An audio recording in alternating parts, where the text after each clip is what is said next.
महाराज जी मैं चाहती हूँ मेरा बेटा कैसे सुधरे, कैसे मुझे माँ बोले। वो कहाँ बेटा? आपका लाए हो तो समझा वो देंगे। नहीं आएगा, वो सास ससुर के बस में है।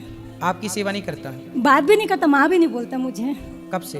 3 साल हो गए। शादी के पहले सही था? शादी 4 साल हुए। वो ससुराल वाले को माँ बाप मानता है, अपने सास ससुर को, और मेरे को दुश्मन मानता है। नहीं, शादी के पहले ठीक था आपका? बहुत ठीक था महाराज जी, बहुत ठीक था। मतलब मेरे बेटा जैसे कोई दुनिया में है ही नहीं, ऐसा लगता था मुझे। तो महाराज जी उसके लिए मैं क्या करूँ? 2 बच्चे थे। शादी के बाद बेटियां पराई होती हैं, ये तो लेकिन सुना बेटा था। पराया हो गया मेरा तो। शादी के बाद देखो इनका तो बेटा ही पराया हो गया। और एक ही बेटा है महाराज जी, और एक ही बेटी है। दोनों की शादी हो गई। और बेटी को बहन नहीं मानता, जीजा को जीजा नहीं मानता। और दामाद मेरे घर में आते हैं, उनको नमस्ते तक नहीं करता है वो। मेरी एज तो सास ससुर ऐसे कैसे हैं कि कुछ उन्होंने महाराज जी बोलते हैं कुछ कर दिए, इसको अपने बस में कर लिया। उन लोग गरीब थे महाराज जी, और लव मैरिज किया हुआ है। ये शादी मोबाइल वाला चक्कर था, हमको पता नहीं चला। तो वो पति पत्नी खुश हैं? अब खुश तो मेरे सामने तो दिखाते हैं, और मैं उनके घर में जाती नहीं हूँ, ऊपर रहते हैं उन लोग। उनका बच्चा है छोटा 2 साल का, वो बस मेरे पास आता है, माँ माँ बोलता है, बट बेटा बहू कुछ भी बात नहीं करते तो हैं। बहू ही बात नहीं करती? उसी का तो सब किया हुआ है महाराज जी। जैसे वो मायके भी जाती है, बोलते हैं अपनी माँ का खाना मत खाना, अपनी माँ के हाथ का। होटल में खा रहा है अभी 20 दिन से वो।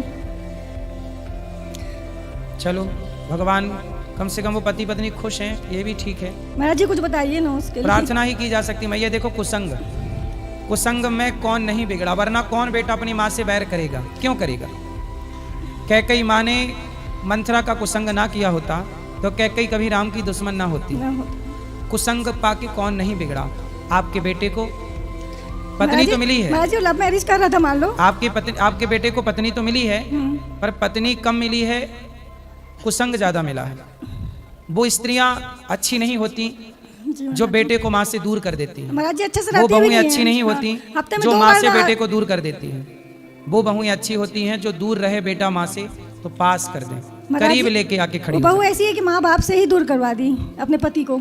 चलो, ये बात उन्हें तब समझ आएगी जब उनके साथ ऐसी घटना भविष्य में घटेगी। अभी क्योंकि मैं क्या जैसा करूं बोया महाराज है जी? वैसा काटना तो पड़ेगा। उन्हें भी अपने बच्चों से इस तरह से तरसना पड़ेगा, तड़पना पड़ेगा। महाराज जी बोले बेटा में कोई भी खराबी नहीं थी और नहीं है। वो कुछ उसके मस्तक में कर दिया गया है, कुछ माइंड उसका डाइवर्ट कर दिया गया है। होता है। चलो भगवान से यही प्रार्थना करेंगे उसे सद्बुद्धि आए। पत्नी का ख्याल रखना अच्छा है, पर पत्नी के ख्याल रखते रखते माँ का ख्याल भूल जाएं, ये तो बड़ी बुरी बात है। माँ का भी रखो, पत्नी का भी रखो। राधे राधे महाराज राधे जी। राधे।